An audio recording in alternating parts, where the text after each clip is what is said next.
So, Ted Wiedemeyer, Edwin, Yeah, to the inducted. that's it. We find ourselves in the hallowed halls of Nilex Plastics Factory.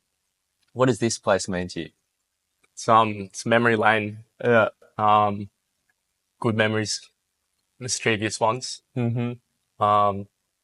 Yeah, I'm a bit bummed that we can't be up the top though. That would be really sick. I mean, if we weren't fucking wet wipes, we'd we'd scale up that rope Yeah, and you get to the behind Victoria us. bit of side. But yeah, Yeah.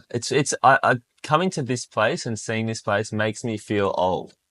Because it's the kind of place that for context, it's huge concrete silos just above us. And it's the kind of place where you would take out our teenage angst. You know, some people got into drugs and partying and drinking, and we were probably a bit late to that game. And instead we were climbing these silos and climbing cranes and going into stormwater drains. It's kind of our equivalent, hey? Yeah. yeah. I guess that. Oh yeah, go on. Well, I was just going to say, like, now to see this, like, the last decade go past and big developers have bought it and, you know, fully changed the place and secured it and all that. It's just wild to see the passage of time. Yeah, and it also makes you feel like got in at a good time, and it's sick to That's true. have been up there. Yeah, that's true. It's a bit like Yeah, there'll be some skyscraper in a few years and you tell your kids, like, oh, yeah. exactly. Driving past on the freeway and kids on the iPad in the back of the car. And you're like, It's like tradies go past the house and be like, I built that. Yeah. That's going to be us for this place. Like, I climbed that. Yeah. Cool. Ted, you're the kind of guy anyone who knows you has been excited for this podcast. Because I thought it was a slow news week. No, not on at the all. podcast when I was getting invited. Not at all. Run out of freediving lords to freediving lords to interview. No, they're boring. How do I even put this to anyone who doesn't know Ted? You're like so full of stories and so full of rogue missions that a rogue, not necessarily like in comparison to, you know, some social media person who just does the craziest shit with all this money and time. A rogue in the sense of just like very nonchalantly going out there on a Tuesday and just doing some ridiculous thing and then just not really mentioning it. And it's just so under the radar, it's not even funny. Like you're the opposite of a salesman, which is very strange in this current environment we live in, where everyone's a celebrity. I mean, look at this, a fucking social media podcast. Like, so everyone has access to that. No one now is like wanting to be the kind of everyday bloke. Yet you seem to be like the best shining example, epitome of that. Does that sound fair? I'll take that. That's probably what I'm aiming for. Yeah. Like you said, I won't really sell myself or blow that trumpet too hard, but yeah. I'll blow it for you. Yeah, thanks. Someone's got to do it. Oh, we got a visitor. Is that a conscious effort? Yeah. Yeah, I guess I enjoy like doing these, like you say, kind of rogue Tuesday afternoon adventures when the intentions are pretty pure. Like it's just doing it because I love it. Like, yeah, I'll happily like tell the story to anyone who's willing to listen, but I don't really care too much about who finds out. It's incredible. Like, the cameras are off. Is any part of you tempted to like cash in those chips, those status chips of taking a GoPro with you and finding that viral clip that does give you, you know, followers or dollars or whatever? Like, is there any part of you that's kind of like, oh, that would be cool? I would like to like get better at documenting some of the stuff that I do, because I like when I tell the stories and I gauge people's reactions, I realize that this actually is like, I don't know, stuff that people are interested in. Sure, man. People are getting viral and famous off the most mediocre, mundane stuff. Yeah. Yeah. But I don't know, I'd probably more want to do it not for fame or anything, but just to document it and look back on it myself or show like people that I care about what's going on. Because I guess it's subject to your own memory and storytelling capacity at this stage. Yeah. Yeah, and I guess I have realized if I was to film it, like, I don't know, my own like presentation skills and filming and stuff would be pretty rough. At So the start. yeah, it's true. Like, yeah, I'd probably like to capture it a bit better, even if it is just pretty raw and rough. Ilya style. Yeah, that's Yeah. true. So what are the, I mean, maybe kick us off with a story. Like, is there a story that kind of, I've never seen, I've known you for so long and I've heard basically all these stories kind of as they happen, I suppose. Yeah. You're not like, oh, 3 years ago I did this because I was there 3 years ago. But when you meet someone new, a friend, or maybe even a potential partner, there might be a bit of an inclination to want to subtly impress and at least show who you are. Mm. Are there particular stories or moments you turn to? Yeah, like there's probably a couple that go-tos. Okay. There's yeah, as plenty of people I know might have heard this story before. Mm.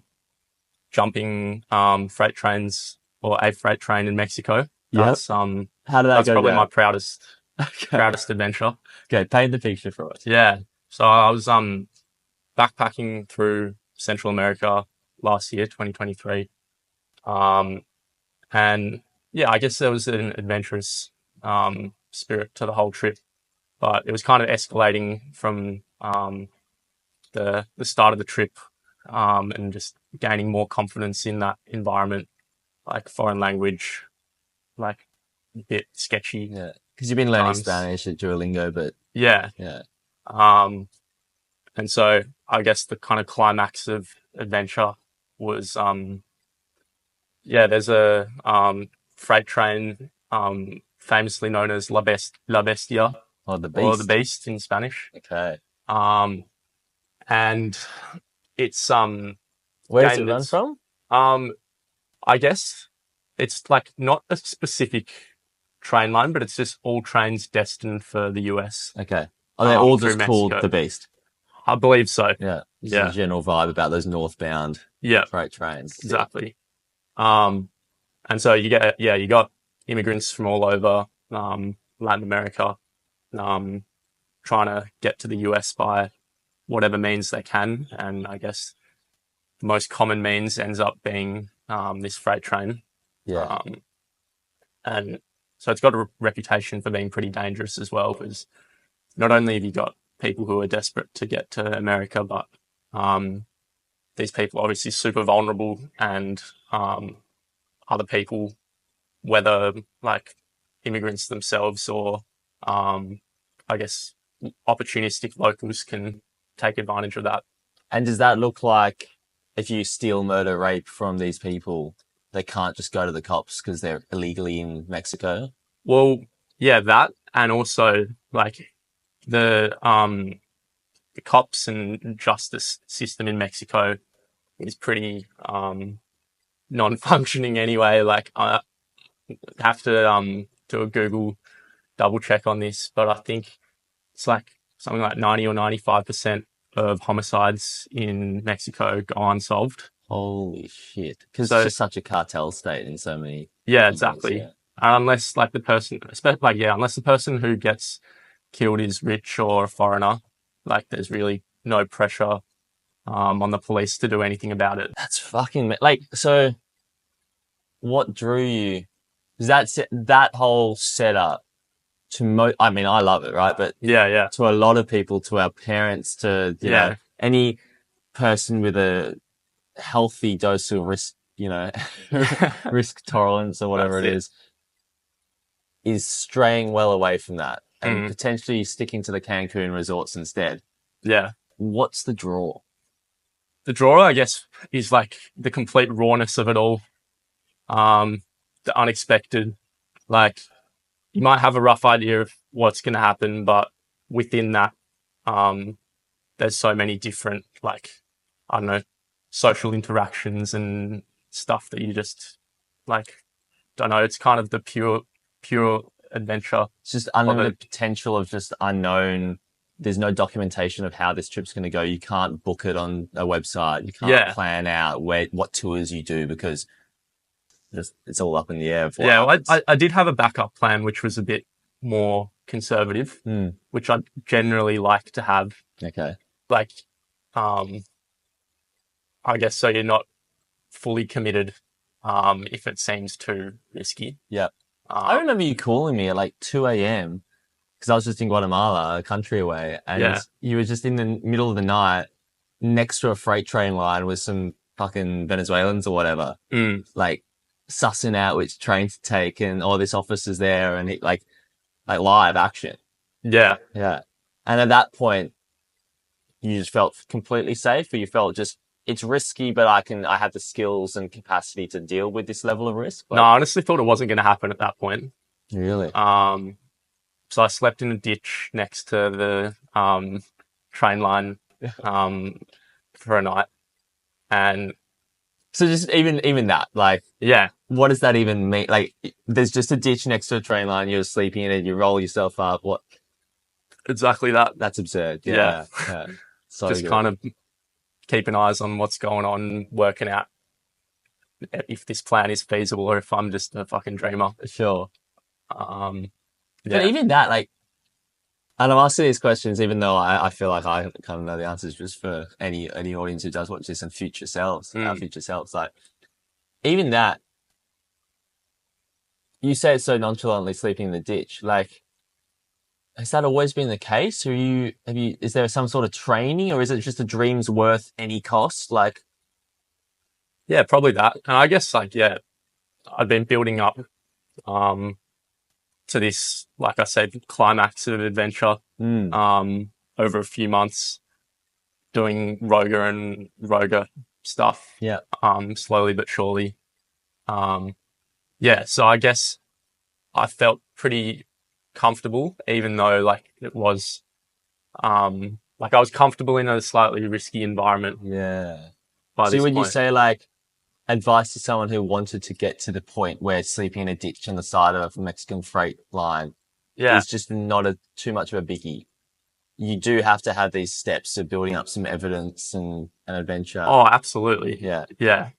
No, I remember like the first day of this trip, I arrived in Panama City and I was nervous just about trying to get lunch in Wow. like, so I couldn't speak a lick of Spanish. Yeah. And so I was just like, I guess not like afraid for like safety, like this, like Sure. freight train escapade, but I was just like embarrassed trying to like point at stuff, Yeah. um, You weren't, yeah, comfortable, like, ordering food. yeah. So True. yeah, And I think that kind of society is so literally in the dirt, sleeping in ditches, catching trains. It's where so many people are forced to live. Like, mm, really, the most disadvantaged people in the world are forced to live homeless or in ditches or catch freight trains to get a better life. It's very strange to, I think, huge segments of the population outside of privilege to seek that out. yeah, Because most people are actively avoiding that. yeah. I think I've got a bit of a chip on my shoulder, um, like probably just because of having such a privileged and kind of cotton wool wrapped upbringing. Yeah. I think I've like I want to go out into the world and like prove myself a bit, like seek out some hardship and actually convince myself that I'm not just some like silver spoon assed kid. Yeah. Um, and that I don't know, like I guess these are probably not like situations that are gonna, I mean, maybe they will help me in my life a bit, but I almost want to like know that if times did get tough or something, or if I just not in general, or just like confronted with like a difficult situation, Mm. um, You want to earn your privilege. You want to yeah, justify that to yourself. exactly. Yeah, yeah, yeah. Yeah.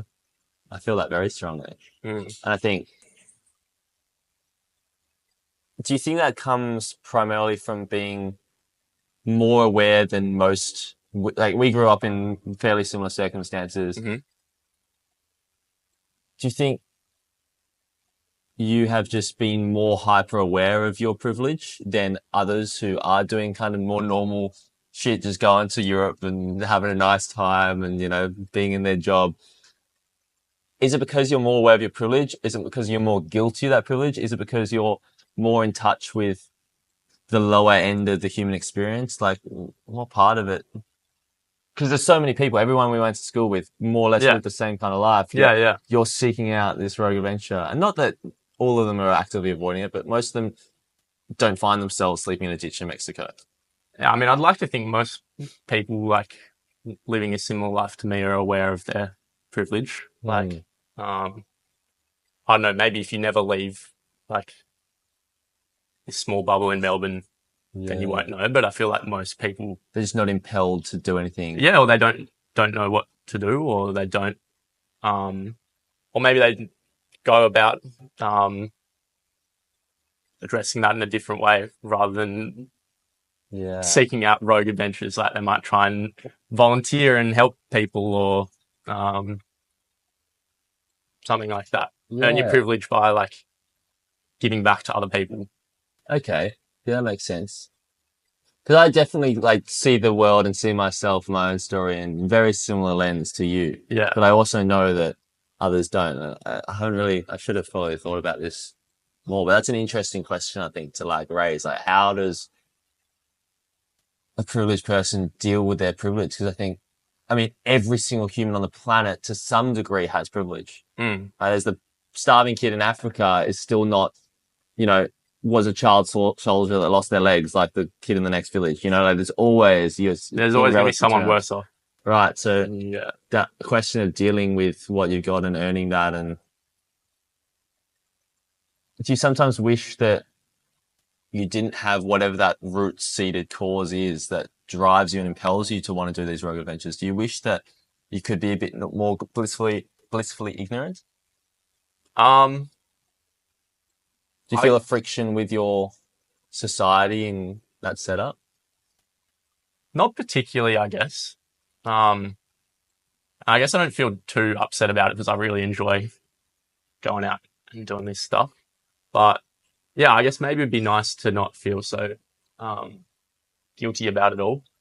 But I think I probably should. And like, it's not the worst. Like leads to something productive. Yeah. I guess at the moment, like just going out on these adventures is kind of a selfish way of dealing with that internal guilt, for lack of a better word. And I have thought about this, like, would be cool to try and give back in a bit more a way that helps other people rather than just like settles my conscience. That's interesting, isn't it?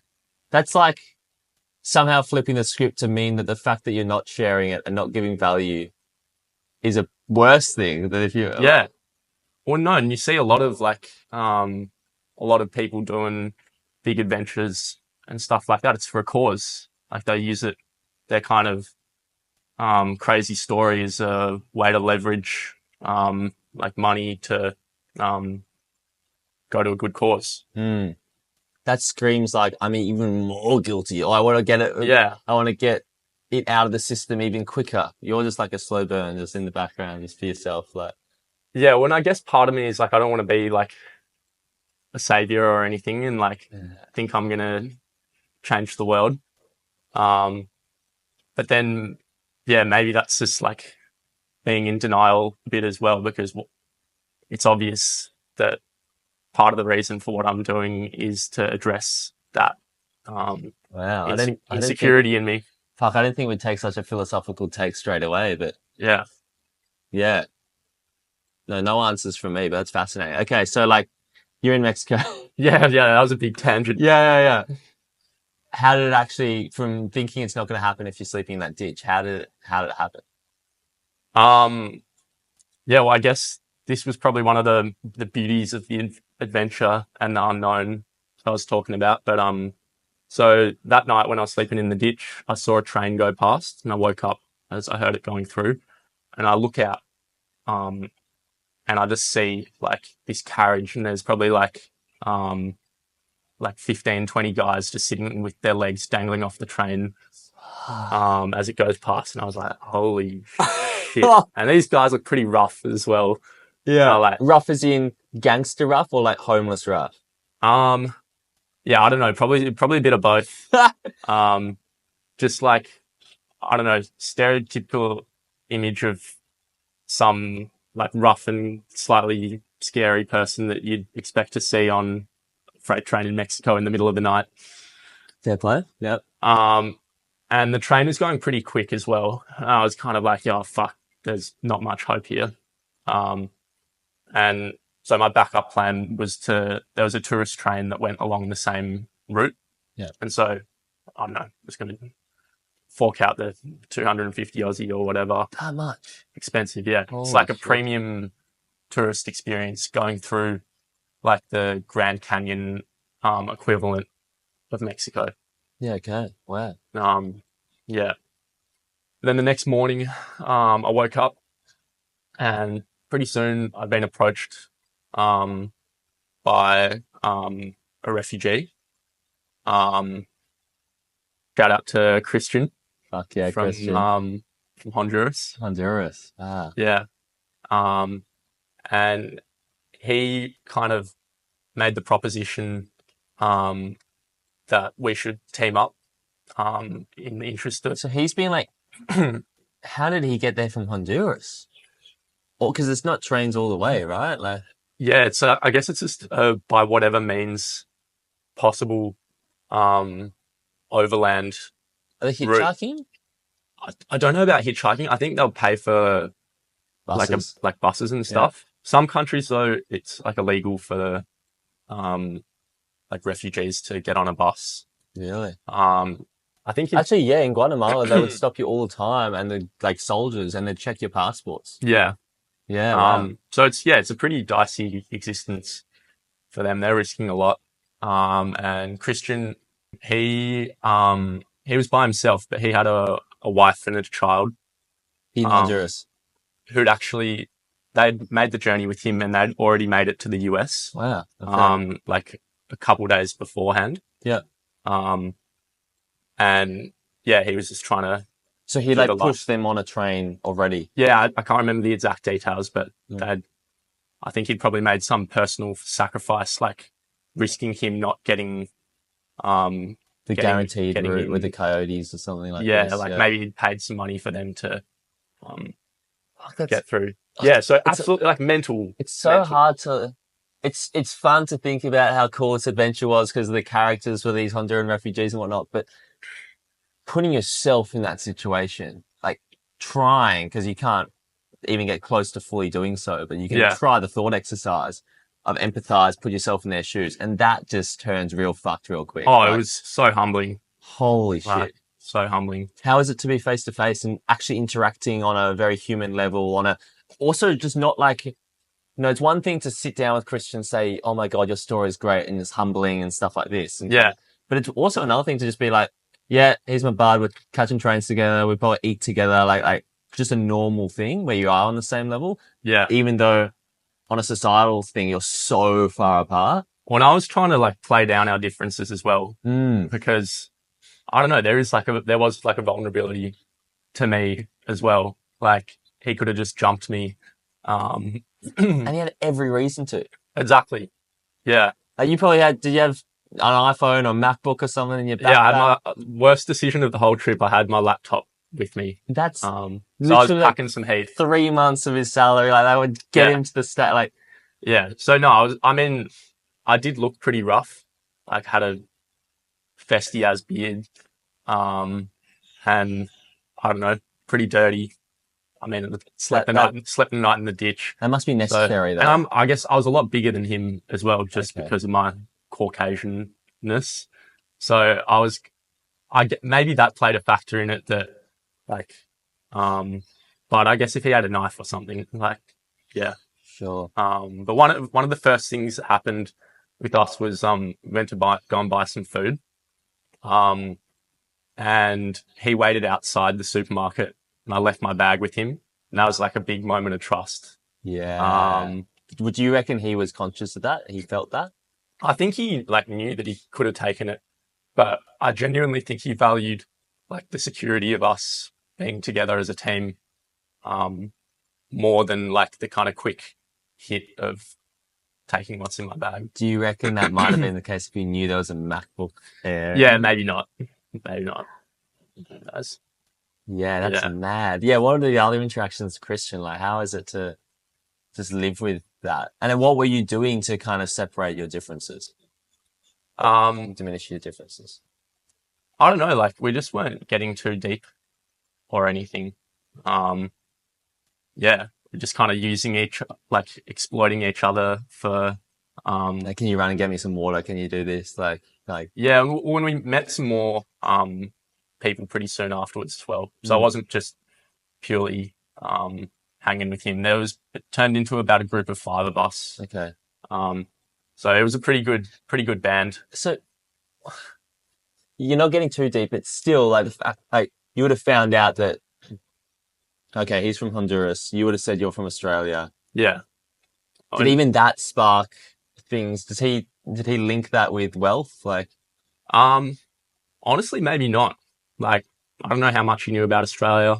Like, I don't know. I think he asked me what I was doing there, and I just said like, just adventure, looking for yeah. adventure. So that's the thing. I feel like Maybe he thought I was like semi-homeless myself.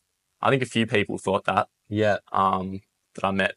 Yeah. Well, how did people react to you? Because if they knew what you were, I feel like it would have been very different and you would have been in danger. So how are Yeah. you presenting and how are you letting them see you? And how do you think that? Obviously you don't know, but what was the vibe you got from their perspective? Yeah, I guess I was just really trying to like play myself down, not talk too much about myself. More focus on talking with them about themselves and their story. And yeah, I guess they weren't too inquisitive about me. Like, yeah, I'd just say, oh yeah, I'm just adventuring. I'm from Australia. Like, yeah, That's it. So there's no like, let's ride this train together and look yeah, after each other. yeah. Wow. Do you think if they had a whiff of that privilege, there'd be, at best, there'd just be a bit of resentment, you'd think. Yeah. Well, yeah, maybe there was. I also think So like, why are you doing this? This is at like the shit. yeah, And like, you're just doing it for fun. Like, I think they were also just like good people, honest people. Like, they weren't like maybe there were bad people out there who were more exploitative, but I think they were just really focused on getting themselves to the US and staying out of trouble. Like might not have been worth the risk of trying to fuck me over might have come back to bite them yeah. more than Yeah. help. I think when you have such a clear, like clarity driven goal and target, it's really like a horse, putting those blinders on Mm. and you were just out of there. They're not looking for, the white adventurer kid that they can Yeah, it's steal not from. part of the plan. It's Yeah. not part of the plan. So it's like, it's Yeah. blind in that Yeah. setting. Wow. That's so fascinating. So how many days were you riding trains? I think just a Or bit over, hours? just a bit over a day. Yeah. So once I met these people, they had been, talking with like the train, security, which is pretty interesting. And the security guards there just like help people get on the trains. Yeah.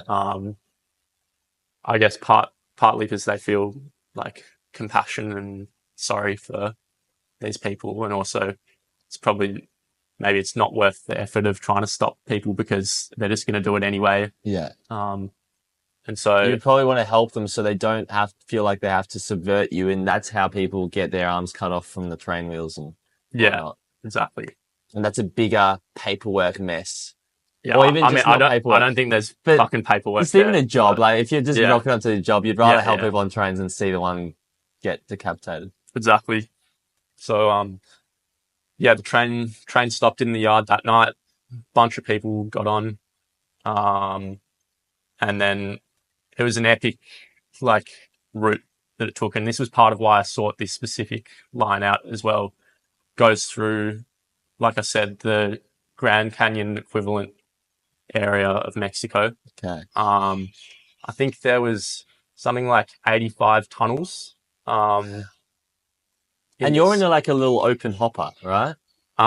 Yeah, so there was like box cars, which are the stereotypical ones, which are a bit more protected that everyone or most of the other crew went in. Out of the sun, out of the rain. Yeah, exactly. because they're doing it for like, security and but yeah, I wanted to like enjoy the convertible. ride. Yeah, being the convertible. So yeah, it was one of the open top hoppers, and it was pretty sick actually, the setup I managed to have in there. It had like some big metal hooks on the side for like, I don't know, strapping stuff down or something like that. And my hammock fitted perfectly through those hooks. So my hammock was just like strung up like a banana Sick. across this, yeah. Oh, epic. What an image. Train. Just like going Yeah. through Mexican Oh, middle I of felt like nowhere. such a fucking badass. Yeah. And the first night there was like a lightning storm Oh, going on, and I was a bit like scared. It just looked like we were like the train was going straight towards it. It just kind of started veering away so you from it. didn't even get wet. Didn't even get wet. Oh, but you're looking at the lightning storm in the Mexican desert on a Yeah. freight train. Yeah. Oh, Just huge. bracing myself. Sick. But yeah, the funny thing was I went to sleep that night. I woke up in the morning and there was just two random new dudes in the in the carriage. So you were there on your own up to that Yeah, I point? went, like fell asleep by myself. And Oh, fuck that. there's two guys. Yeah, and naturally they were characters Yeah. as well. Where are they from?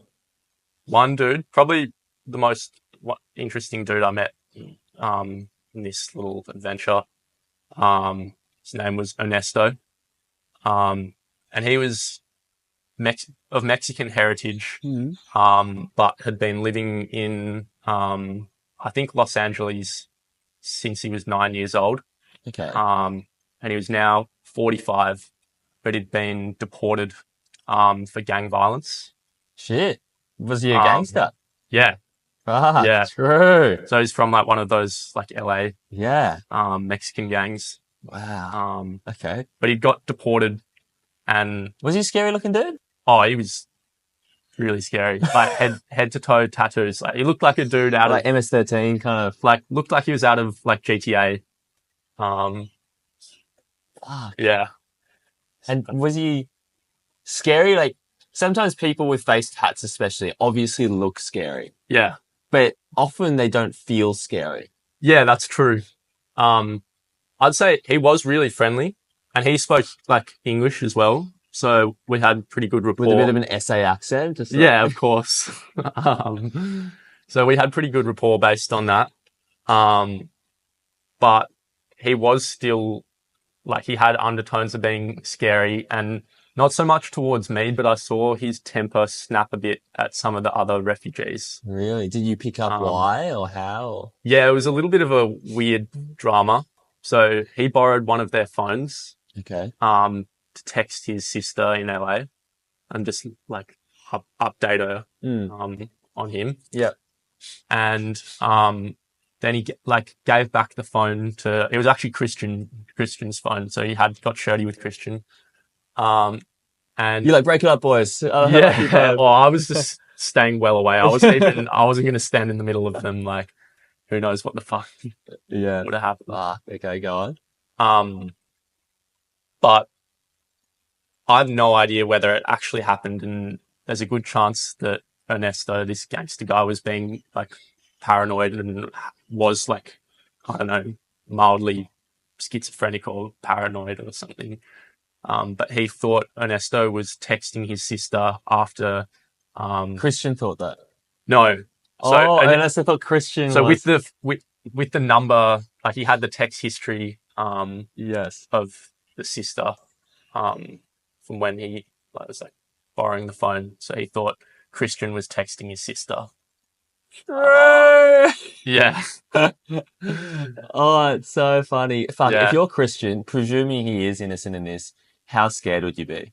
Oh, like, terrified. Like this. Did you see that in him? Like, not really. Like, I think he was just like kind of like, oh, fuck off. Like, Yeah. don't want to put up with your shit. And I'm sure he'd seen lots of scary people before. But still. you're stuck on a freight train in the middle of nowhere, like in Mexico, with this genuine gangster who at least looks and probably has murdered several people. Yeah, who knows? But Who yeah, knows? he's definitely gotten up. I mean, if he's been deported, there's I'm willing to like take Even that if he story hasn't done really dodgy shit himself, like he's associated with it. associated through the fucking teeth with it. Oh my Yeah. God. Yeah, you don't want to like have that storyline running through that guy's head of, wow. Okay. Yeah. Yeah. Shit. So Ernesto was gone, he'd been deported, so he's just going straight back, but Yeah, he's going to try and sneak across fuck. somehow. And actually, here's a good little extra bit of the story. He offered to give me like a giant bag of weed to smuggle across the border and sell for like $1,500 on the other side. So So that yeah. would have been 1,500 US real Yeah. quick. Fuck, that is not worth it at all. Not even slightly. Oh my God. But not worth it for me. But like, obviously, No. a lot of people would jump at that. Yeah, shit. Um, That's so, and you could totally use your like white boy privilege. Just be completely like, you get to the border, you shave, you fucking clean up a bit, and then they're not even gonna look at you twice. You'd think. yeah. Well, yeah, I did end up crossing the border later, and yeah. Yeah. But if you look like a Nesta, Yeah, exactly. fuck Yeah. yeah. I can imagine being a border guard like, nah, not even in your wildest dreams, brother. Yeah. Fuck. Wow. Okay. And then you just went on after you got off the train. Do you just end up in a random town, like the train yards? Or you Yeah, say bye to exactly. your buddies and then go back to some resort or something like? Not quite a resort, but yeah, said goodbye. I think I gave Ernesto like equivalent of like $10. What impelled you to Send do it. that even? I don't know, just like he'd been so nice to me, and I felt like it would With protection money. yeah, it would go a long way, and go a long way for him. Yeah. And yeah, I still think about it to this day. Like, I wonder what the fate of Wow. all these people has been. I haven't stayed in touch with them at all. Do you get WhatsApp numbers can chop and change, especially if you're moving countries, maybe emails or something. Yeah. Facebook. No, I didn't get anything. Nah. No. I tell you dropped the ball there. Yeah. Yeah. Then again, when you add those kind of characters on Facebook, they're always texting you. Yeah, that's true. Like, That's true. they're always texting you those characters. Yeah. Far out. Oh my God. So that's the go-to story. I've never heard it in such HD detail. That's great. Yeah. Well, I'll add, before we move on, I'll add one little funny Please. part to it, which was the train stopped like at kind of like halfway point in the middle to unload some goods. And while it was stopped, the tourist train pulled up going in the opposite direction. Oh, true. The $250 one. Yeah. And like everyone's kind of like gawking At the refugees. At So it's literally like track on track right there. Yeah, no, like like tracks next to each other. Brilliant. One going one way, one going the other way. They're like, this is just fat rich Americans, and this is just like honestly, I think like fat rich Mexicans. true, fair, yeah. Probably some, yeah, your average, like, It's probably Mexicans that live in America now, yeah. realistically. But this was just like the funniest scene. The people they put down the window, and then people start throwing like money and sandwiches True. at us. Yeah. And I like catch a sandwich. And I was just wondering from their point of view, like they see like a bunch of refugees and they just see one like dirty as like backpacker dude. And just wondering So what they're not thinking. you don't Yeah, get the yeah. sandwich. Yeah. Yeah, pass that to the left, mate. Yeah. But, Oh, that's funny as. yeah. So Did that you was eat the really sandwich? cool. I think I did. One Yeah. of my favorite stories, just before you went to Mexico, you were with me in Guatemala, and we'd been hanging out at the lake and whatnot, and then we decided to hitchhike across to the Caribbean side of the country. So we took the chicken buses to the city, and then we got to the city at what, like 2, 3 p.m. So late. For context, brief, crash course in hitchhiking, you want to start early. And especially if you're trying to get like long distances, like the earlier the better, because people who are doing kind of long haul trips are always leaving early, right? If you think about it, if you need to cross the country, you're not going to leave at 3 p.m. You're going to leave at 6 in the morning. But also, most of the traffic in a city is internal. Like it's going from this suburb to this suburb, this shit, like, it's all internal. And it's very rare to find people going out of the city until you kind of get on the outskirts. If you think about 100 cars in the city, probably only 1 out of 100 is actually going to be going out to the sticks. Whereas, Yeah, well, often like if you're trying to hitchhike out of the city, you want to get like a bus or like a train to the edge of town, To the very edge, then yeah, and get to a petrol station or some stopping. We found ourselves in the middle of Guatemala City. like maybe this is a kind of thoroughfare. You're trying to think psychologically, if I was a driver, like what roads would I be taking? But you don't, it's so unfamiliar. You have things like HitchWiki, which are pretty good at giving you some intel. I think I know the story that you're going to tell. Yeah. But, and you hadn't been hitchhiking a lot at this point. No, that was my debut. That was your Well, actually, no, I think I had like my debut was, I was at the border of El Salvador and Honduras. That's right. Yeah. One ride or something. And I wasn't even looking for a ride. I was going to like try and get a bus, and the border security was like, oh, this truck driver's like so that's driving on. And so they just like gave me like an alley-oop, like that's brilliant. Chucked me in the truck. So this is your first proper debut. And I've done it a fair bit. Like I feel like I'm a seasoned hitchhiker at this point. Not for years and years of experience, but I know what's going on. And one of the tactics, like petrol station's perfect because people are stopping their cars. The hardest thing is to stop. And then once they're stopped, maybe they have more time to see you, realize you're a clean looking person that might not murder them in the car, and stuff like that. And they just have more time to think before saying yes. Often you'll drive past and you're already gone 100 meters past them by the time you think, oh, maybe that person did look all right, and maybe I do want to pick up a hitchhiker today. You're already gone, right? So petrol station's perfect. I left you at the petrol station and I went 100 meters up the road because then I can be like the trigger. I can be like looking, hitchhiking, and then they're like, oh, fuck, it's too late. And then they see you and it's like, maybe I have a second chance to pick them up. Yeah, distance theory, I think it's called. Okay, perfect. It's a highly prized tactic. Now, but because I'm 100 meters away, I'm not next to you, so I don't really know what you're doing. At one stage, I come back because you called me over or something. And you hadn't been picked up. You hadn't got a ride, but you're holding a 5Q note, which is equivalent to $1 not much money. But like this, what was it? A motorbike? No, I think it was actually 20Q. Oh, was it? So, I mean, $5. It's not like still, crazy. That's an hour and a half on wages. Yeah. In Guatemalan money, that's $50 in Australian money, equivalent. So how did that go down?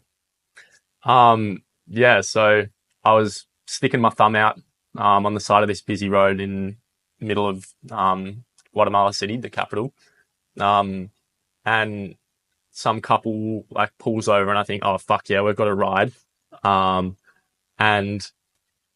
like, I didn't speak much Spanish, so I don't really remember what they said. But they just like handed me like this like note of money. And I think they told me like, oh, just go and get the bus. And drove off. And I did not need this money. I really should have given it back to them, but I was just kind of too shocked and processing what was going on. Like by the time like they'd gone, I found it so fucking funny. I was like, your first time hitchhiking, your first time in this country, like full of refugees and full of poor people in general. And like, they're fully taken pity on me. Like, I don't know if I must have looked pretty rough. Oh, you're rinsing the local Guatemalan population. Yeah, exactly. It was, imagine going like, it's like, I don't know, a prank video where someone dresses up homeless and then begs and then like, it's not just rich Americans or Australians giving them money. It's literally Guatemala. Like, you filthy dog. So I guess another train,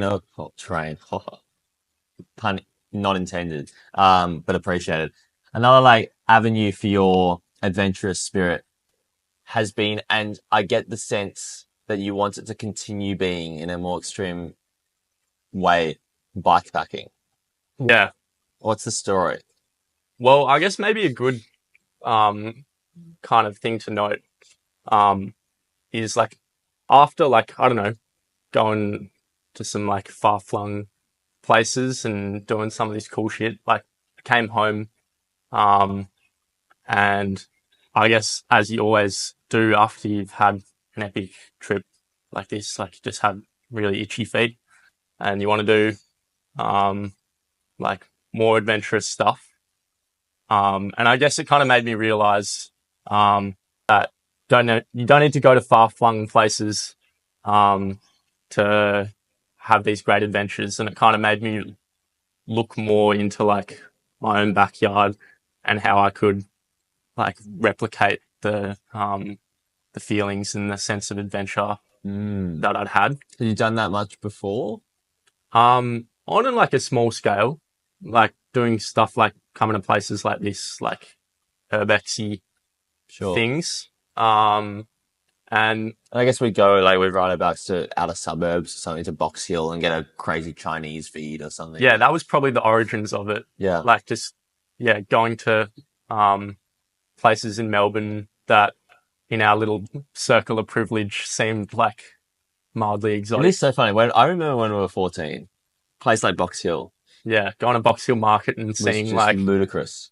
fucking like, I felt more like traveler spirit at 14 going to Box Hill than I do now in the middle of Shanghai. yeah, Or like, some road place in back streets of Shanghai. Like, yeah. So yeah, I guess that was probably the origins. and how's that be? So this is really after this Central America trip. Yeah, that definitely like made me realize like I as we were just saying, like I dabbled in like other stuff before, but this made me realize that like a sense of adventure is kind of a key part of my soul and what like gives me, I guess, like vigor and zest for life. Yeah. Course. Yeah. Yeah. Yeah. And yeah, it just kind of seems stupid to rely on having to go on like a big overseas trip to get that fix. So yeah, I was Smart. pretty keen to just, Did that understanding of self come from in-depth analysis and really, I'm throwing myself under the bus here. Like, I'd love to, have a full analyst. I'd probably talk to 20 people, be on the calls and the voice messages and like making it all, clear and podcasty language in that to describe that. I don't think you necessarily go. No, not at all. Yeah. Not at all. Yeah. It was just kind of me following my nose and like having so much unobstructed time to myself, like I guess by traveling solo, to be able to go and like, follow my nose. And so was there maybe you're having a lone day or just in your own head day rolling around Mexico? You kind of already had the inkling that when I get back to Melbourne, you play that track forward. Like I'm going to be wanting this kind of stuff in my life. I wasn't even thinking that far forward, but just as soon as I got back, I realized like I was going to need to, if I wasn't going to be like depressed, Yeah, I was going to need to do more of this stuff. sure. Yeah. And how's the evolution of that been? Because then we're talking the last year or so, year and a half. Yeah, about that. Yeah. No, it's been awesome. Yeah, like you said, gotten into bikepacking. I always wanted to do that anyway. And then, I met a few people while I was on this trip who were doing that. In their own countries. There was one guy, he was mad dog, this like 55-year-old German guy. And he had quit his job 7 years before I met him and had been traveling around the world on his bike ever since. That's the bloke who. Yeah, Yeah. I'm not sure if you met him, but I think I did meet him. Maybe I did it. No, I don't think I did meet him. No, I did meet him. He was real, not loose, not chaotic in a fun sense. Like, yeah, just kind of confused chaos. He made me, for context, this guy made me not made me, but asked me a favor through that connection of you to have my mum bring from Australia Lucas pawpaw cream. that was really funny. Yeah. No, it was like, I got his like WhatsApp, because we hung out together for a couple of days.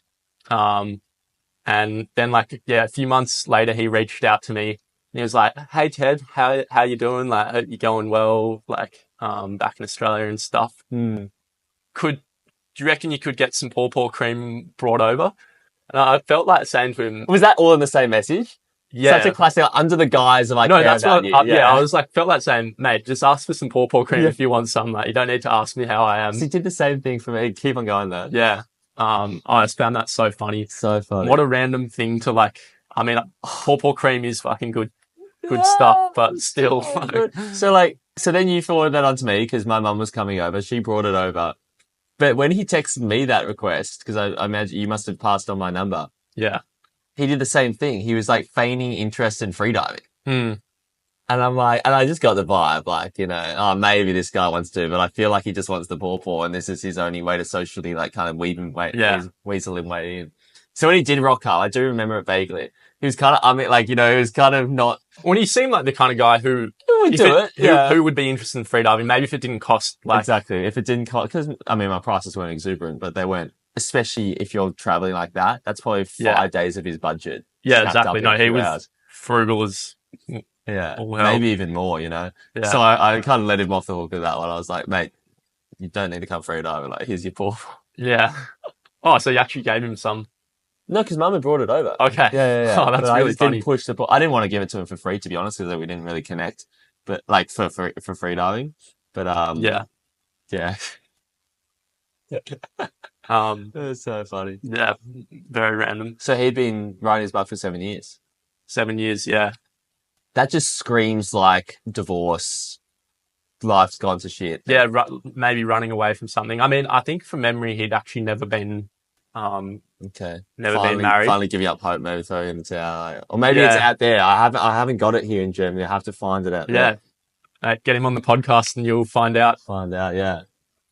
Maybe that's too much psychoanalysis from my part. Yeah. Yeah. Well, so when you meet these characters, like knowing I wouldn't get them on the podcast. It's fucking, even if the camera wasn't there, I'd still run the podcast on them, so to speak. How do you interact with them? How does it go down?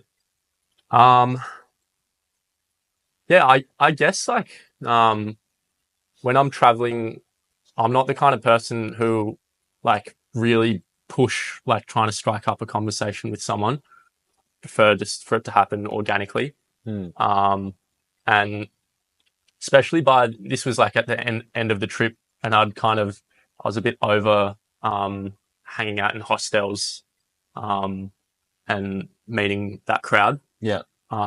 So most of my like interactions with foreigners were people who I just met like while I was out there. Yeah. So it's people equally as crazy as you. Yeah. And it meant like you have fewer social interactions, but the ones that you do have, with people that you're more likely to connect with. Quality over quantity. Yeah. Yeah. Well, that's actually a good place to weave this line of questioning in, because how did you find yourself when you did find yourself in a hostel type setting, which I think is a microcosm for normal society. And then you're the one, like in Melbourne, there's most people just doing their job and partying or whatever. And then you're like crazy backpacking 100 Ks or something, whatever it is. So you're like the weird one. Yeah. And that's the same on the road, right? You're traveling and most people are just kind of hopping hostels and, sinking beers and maybe seeing the sights. And you're sleeping in ditches on the side of the freight train. Yeah. I mean, I like to do both. Like, I kind of like to reward myself after a stint. And you're not an absolute recluse in Melbourne. You still do normal stuff. Like, is that a conscious balancing act? Or again, is it just following your nose? I feel like a backpack. I feel like a party. I feel like being a weird Ted individual, or I feel like being a normal, like, sheep person. Yeah, it's a good question. I'll probably just like, go with the flow of it a bit. Like, I guess maybe that's my personality as well. Like, I'm not the most kind of, taking action and like directing my life like hard. Obviously I am to some extent, but I don't know, kind of feels like I'm driving a bit from the back seat or something sometimes. Yeah, you're not driving a specific narrative. Yeah, like I'm happy to kind of like be taken on the journey a little bit. I don't feel the need to have. Do you sit comfortably with that all the time? Not always, no. Sometimes I wish I was more like of an agent. Okay. What have you noticed a habit of, like, off the top of my head, you're drinking too much, you're eating badly, where those kind of thoughts happen? Like, what kind of environments do you find yourself in if those viewing your own way of living as a negative? Because it can be seen both ways. It can be seen like you don't have agency, or it can be seen as like you're good at going with the flow. Yeah, no, and I think it's like both as well. And there are like, Like I reckon I've gotten into a lot of cool situations just because I've been a bit of a yes man. Mm, Yeah, that's probably a simple way to put it. I'd call myself a big yes man. okay. And sometimes that means you say yes to stuff that doesn't serve you super well. Sure. What are the kind of yeses that you might have had said yes to once and then you like actively avoid a situation, an environment, kind of person? So for instance, I'm sure there's been a time in your life where you've probably taken drugs or whatever that you might regret. So Mm. therefore, knowing yourself as a yes man, you'll probably avoid the kind of setup where that's going to be a question proffered that you would say naturally say yes to. Like, I think that's just a hypothetical example. Are there situations like that where you've kind of got these filters of like, I don't want to stop myself being a yes man, but I do want to restrict the places I'm Yeah. likely to say yes? I don't know, maybe an example of it is um, like going back to travel example when you're by yourself, just like hanging out with people who aren't like interested in doing like adventurous stuff and Mm. kind of spending your time wishing you were doing something a bit more stimulating for So you're in yourself. the party hostel that's super basic and shit. Like, and you're going to be enjoying it to the best of your abilities and you'll be a yes man and you will be sinking Yeah. the $1 beers and stuff. Or even just like a really little thing, like you end up hanging out with some people for one night Yeah. and you want to go out to like a restaurant and you end up going to like the tourist trap restaurant instead of the little like dingy place around the corner and you're Yeah. just like, I wish I was like, Sure. And you're not the kind of fella to be like in the crowd, like 4 against 1. No, let's go to the fucking local yeah, joint. maybe like a little bit, but I'm not going to like, Yeah. You're not going to sacrifice the group. You're not going to like go to that on your own and leave the 4 to go to the tourist trap. yeah. And I have probably done that a few times and yeah, not regretted it. So maybe it's, Yeah. But then sometimes it's just, no, even if it's tourist trap, at least I have company. Like, yeah. yeah, it's a funny one, isn't it? Or like, I don't know, maybe another example could be like, if you want to go for like a hike with your mates, you end up doing one that's like a compromise of It's true. all your Fitness. abilities, or not even abilities, just like risk like thresholds. Like if I was gonna, classic example, Zav and I, like friend of the pod, and I guess probably you as well, like Yeah. anytime we end up going on like a little like hike or something like that, it'll turn into like a bush bashing, like skinny dipping in a waterfall kind of thing. Sure. Yeah. And Yeah. that's probably a good thing, is it? Yeah, no, that's great. Yeah. That's great. That is true. Like, I feel we've got a big trip coming up and I wouldn't want to do that with other people Yeah. because I don't trust those people to continue saying yes to this degree that I would want to say yes. Yeah. To continue quite literally going down that road or out that mountain to the extent I Yeah. want And to. it's like nothing against like Yeah.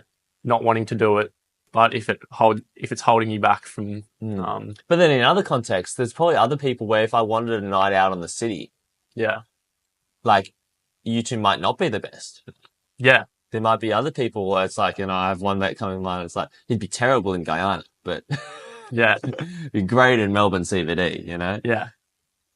It's fascinating that, isn't it? Mm. Find yourself maturing and like finding your people, but then in certain circumstances and it's kind of all Yeah. figuring itself out. Yeah. Yeah.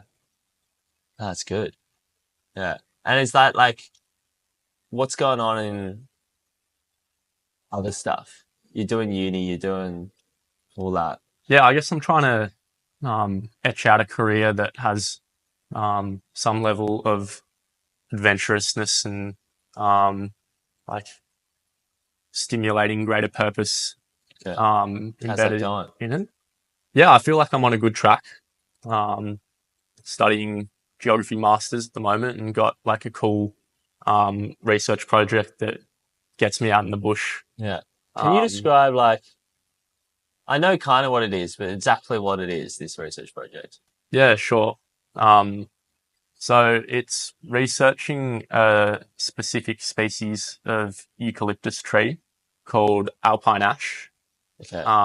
Is that eucalyptus? I didn't even know it was eucalyptus. Yeah, eucalyptus. Yeah. It grows in like mountainous areas of like Victoria, New South Wales, and the ACT. Mm-hmm. Um, in areas that get a bit of snow but aren't at the top of the peaks. And this tree is it needs fire to help in its regeneration process and release its seeds. But if fire occurs too often, then it can't reach seed producing maturity and it gets wiped out Yeah. in the areas where. So how delicate is that balance for it? Um, yeah, I guess like delicate to the frequency of So we hear about like bushfires coming through. coral bleaching and stuff. It's like if it's half a degree more, like it's fucked. Yeah. Is it kind of that, at least the peering level of like super sensitive to ecological changes, or is it somewhat resilient? It's pretty sensitive. I guess the thing that it's got going for it is fires are patchy in Mm. nature. Whereas I guess something like coral bleaching So is the like whole ocean. the Yeah. whole ocean's the same temperature. Like, so yeah, a fire might just burn like a hill slope or, Sure. yeah. But in saying that, like fires, like for example, the Black Summer fires, the big ones in 2019, Yeah. 2020, they burnt like a huge, Mm. vast area. So it's stuff like Yeah. that. And now if a patch with only like now this year, 5 years later, it goes like that patch at least will be kind of fucked for Alpine Ash, for instance. Yeah. So if it burnt once in those Black Summer fires, for example, and then it burns again like in the next couple of years or in the next 15 years even. Oh, really? That long time. Yeah, well, it takes 20 years for a tree to Okay. go from a seed to making seeds Okay. Yeah. of its own. And so, yeah, this research is trying to aid in one of the management interventions that they're doing, which is harvesting the seeds in areas where they're producing a lot, create a seed bank, and then use helicopters to scatter the seeds How do you even after a harvest fire. seeds? You just cut them off? Are they like still fertile if you cut them off? Yeah, so you chop off a branch, like Just someone put will them in have. water? Like, I think you just like, yeah, take off the seeds, like kind of keep them in a silo like grain or something. oh, so they can just dry up and they're good. Like, Yeah, yeah. yeah, they're pretty resilient. Plants is one of those things, just plants and farming and everything, like such an attractive set of knowledge and skill base, but obviously infinite Mm. and just like not attractive enough yet. It's not like high octane enough for my 23-year-old self. Yeah, Yeah. I've been enjoying it. Yeah. Great. Is it obviously that's just like you're kind of forced into this one project for the length of your masters, which is what, 2 years? Yeah. Do you envisage doing extremely similar stuff? Are you building a connection with Alpine Ash specifically, or is it just this is the general direction of what this career I want to build is going? I guess the rationale with where I'm going is I want to like I think of my masters as like an apprenticeship in using tools of geography to solve environmental problems. Yeah.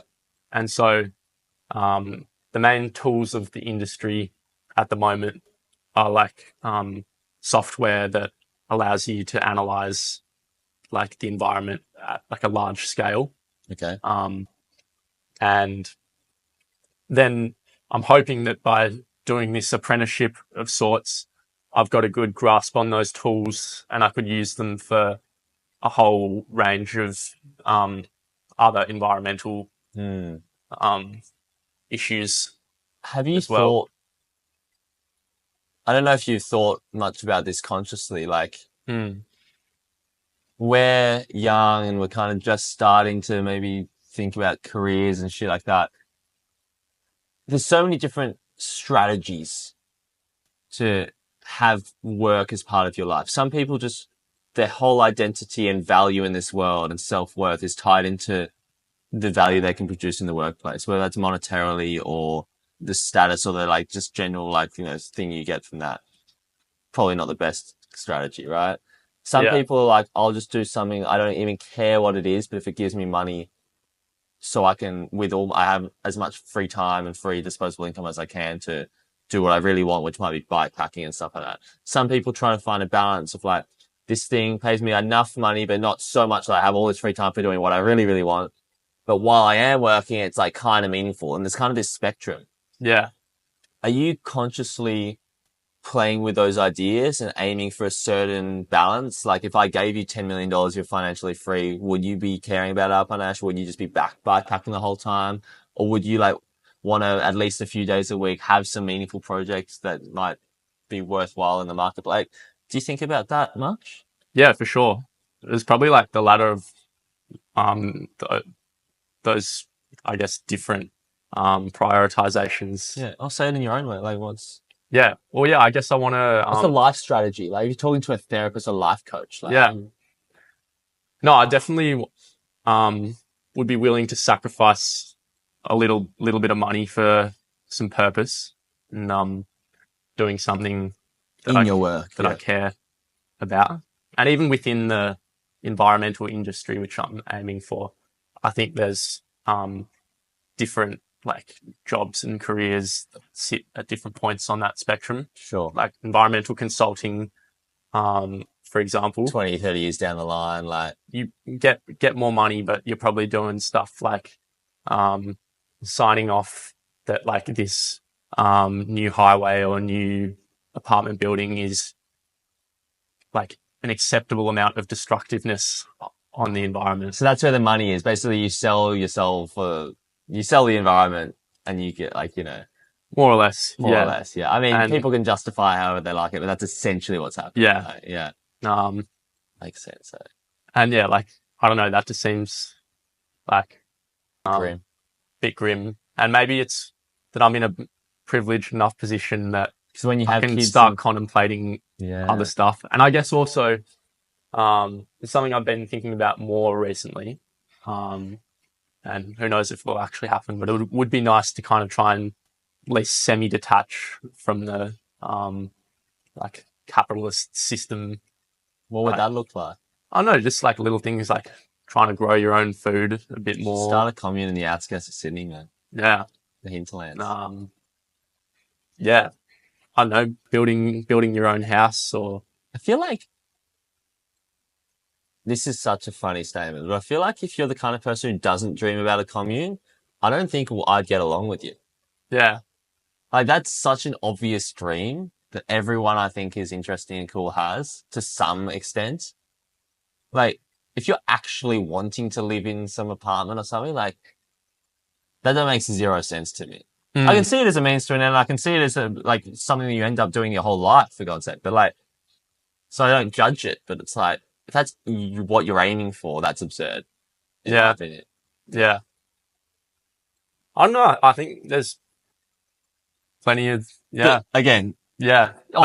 Heaps of judgment, I guess. I can't say no judgment. I'm judging the fuck out of it. But like, tolerance. Plenty of tolerance. Yeah. It does make sense. It's like, what? Yeah. That's crazy. Okay. Does it somewhat annoy you that those are trade-ups you have to make? Like if you do have a family and kids and you, for whatever reason, are inclined to believe that you need to make a certain dollar amount that can only be really achieved, at least in this career path, by selling the environment out a bit. Does that annoy you? Are you trying to like see that ahead and be like, how can I avoid these and pitfalls and whatnot? Like, yeah, I guess I find it frustrating and a bit upsetting that like it is almost like a privileged position to care about the environment, and like probably for a lot of people, that's like out of the question. They need to worry about themselves and in the process of that. Then you can go full hippie, right? It's like, yeah, worry about yourself, but if worry about yourself involves needing a 400 square meter house and running water and fridge and beer, like it's like, to what extent do you need to worry about yourself? Like how, and this is such a privileged position because like it's easier to say when you have all that taken for granted, that's like locked Mm. in. And then you're like denying other people to have the right to vie for that because of the environment. I hate when privileged, first world is saying like, oh, China, India, they shouldn't be polluting so much. It's like, hang on. They just want what you have.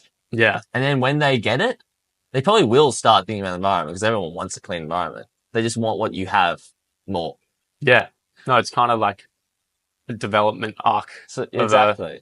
I don't think you can talk hierarchy shit. of needs. Yeah, I don't think you can talk shit about Yeah. like a polluting nation or a polluting population if you're not willing to give up and like debase yourself to the level of their everyday living standards. Yeah. If you're like, and I guess that's what some people, especially young people, do. They go to India and like they live in a slum or something. It's like now because I've done this, I can be a environmentalist. Mm. Maybe that's what you're doing. Yeah, It's like, maybe. look at me. I am able to live like a poor Mexican, a refugee. Yeah. So now I have the right to care about the environment and it's not reflective of my privilege. Yeah. It's an interesting take. If you're not living in it all the time. Yeah. Fascinating. Yeah. Do you have any other stories and things you wanted to say? Um, Comes to mind. Oh, you're full of so many stories. This is just part one. Yeah. I think we've got two. I'll be episodes. happy to leave it there for now. Yeah, I think we've got 2 episodes lined up, but probably the three of us. Yep. Yeah. I really want to do like a New Year's Eve pre-drinks. That would be great. On the favelas. On the balcony in the favela. That'll be a different Yeah. pod. I'm excited for like changing it up a bit and not be Yeah. like full one-way interview. Yeah. And then I want to do one on the top of Roraima as well. Fucking nice. Yeah, that'll be epic. All right, shall we? Shall we get to this barbecue? Let's- Fuck yeah. Thank you, sir. Yeah, that was great. That was brilliant.